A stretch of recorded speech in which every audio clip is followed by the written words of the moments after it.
Lockdown আশঙ্কায় নির্মলার আশ্বাস, জ্বালানির সংকটে লকডাউনের কোনো সম্ভাবনা নেই।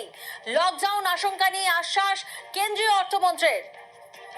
অর্থাৎ কোথাও না কোথাও যে আশঙ্কা করা হচ্ছিল যে জ্বালানির সংকটে ফের কি লকডাউন হতে চলেছে, তার আপাতত কোনো সম্ভাবনা নেই, কারণ কেন্দ্রীয় অর্থমন্ত্রী তিনি আশ্বাস দিয়েছেন। কি আশ্বাস দিয়েছেন মৈত্রী আমাদের সঙ্গে রয়েছেন। মৈত্রী, কেন্দ্রীয় অর্থমন্ত্রী ঠিক কি আশ্বাস দিয়েছেন?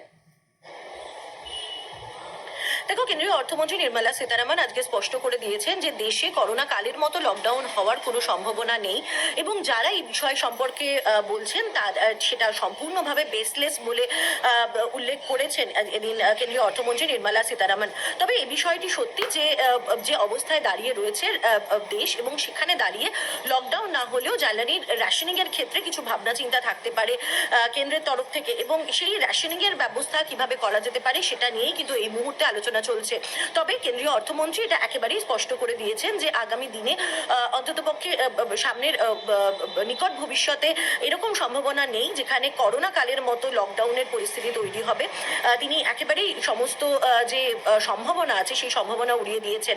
তবে আমরা যেটা জানতে পারছি যে কেন্দ্রীয় সরকারের পেট্রোলিয়াম মন্ত্রকের তরফ সূত্রে যে জ্বালানির রেশনিং এর ক্ষেত্রে কিছু ভাবনা চিন্তা করা হচ্ছে, সেক্ষেত্রে দাঁড়িয়ে স্কুল কলেজ বা সরকারি অফিস আদালত এই ধরনের যে জায়গাগুলো রয়েছে যেখানে প্রচুর প্রাইভেট ভেহিকল যাতায়াত করে, সেক্ষেত্রে দাঁড়িয়ে জ্বালানির কিছু রেশনিং এর ভাবনা চিন্তা করা হতে পারে। এই জায়গা থেকে আসবো তোমার কাছে, তবে তার আগে একবার আমরা শুনে নেব কেন্দ্রীয় অর্থমন্ত্রী তিনি ঠিক কি বলেছেন।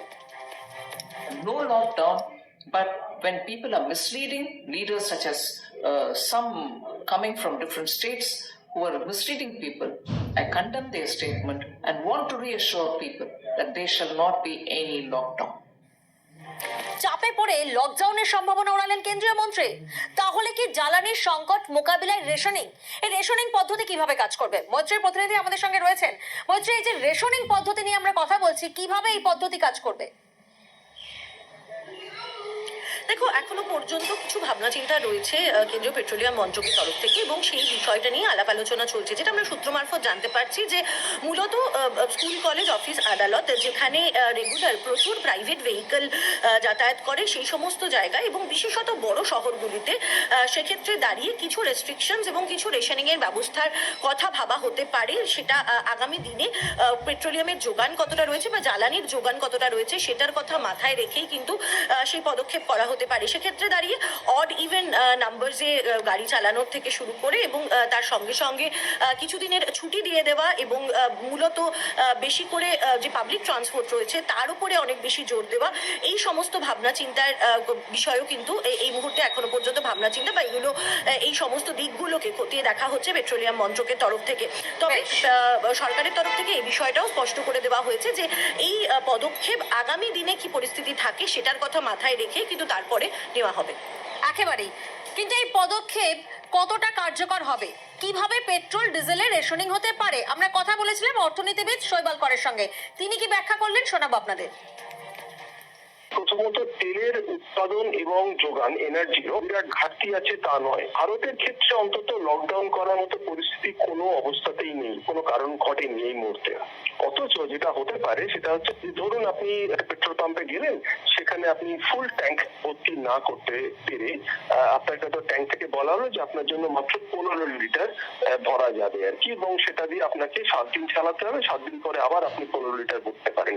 এটা এক ধরনের রেশনিং, এবং এটার মানেই হচ্ছে যে মানুষ কিন্তু যথেচ্ছ যেরকম ব্যবহার আমরা করে থাকি অন্যান্য শান্তির পরিবেশে বা যখন যুদ্ধ বিগ্রহ নেই এবং ক্রাইসিস নেই সেরকম অবস্থায়, তার থেকে একটু বিচ্যুতি হবে। আর এই জ্বালানির সমস্যা নিয়ে মুখ্যমন্ত্রীদের সঙ্গে আজ বৈঠক প্রধানমন্ত্রীর, তুঙ্গে রাজনীতির চর্চা। মমতা ব্যানার্জি চিন্তায় থাকেন সবসময়, আরে দেশের চিন্তা মোদীকে করতে দিন না। আপনি পশ্চিমবাংলার চিন্তা করুন। 15 বছরে পশ্চিমবাংলায় কিছু করতে পারলেন না, জল দিতে পারলেন না, আপনি গ্যাস আর তেল নিয়ে ভাবছেন কেন? ও তো মোদীজি দেখছেন, চিন্তা করবেন না। সারা দুনিয়াতে এত বড় সংকট হয়েছে, করোনার সময়ও সংকট এসেছিল, সারা দুনিয়াতে আগুন জ্বলছে, ভারতবর্ষে কিছু হয়েছে? সব ঠিক আছে। টিএমসি কিছু লোককে ভয় দেখিয়ে কোথায় গ্যাসের লাইনে দাঁড় করাচ্ছে, কোথায় পেট্রোল পাম্পে পড়াচ্ছে। এই ধরনের প্রোপাগান্ডায় পড়বেন না, তাহলে সত্যি সত্যি সমস্যা হবে। কত অত্যাচারিত হবে ভারতের নাগরিক, যতদিন এ থাকবে ততদিন অত্যাচারিত হবে। কত অত্যাচারিত হবে ভারতের নাগরিক, যতদিন এ থাকবে ততদিন অত্যাচারিত হবে।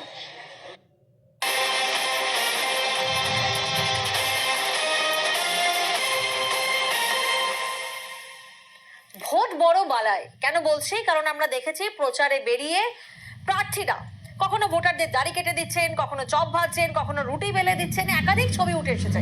আজ আরো একটা ছবি দেখাই আপনাদের। দেখুন, প্রার্থী তিনি সিলিন্ডার কাঁধে করে নিয়ে ঘরে পৌঁছে দিচ্ছেন গ্রাহকের। এ ছবি সাঁইথিয়ার।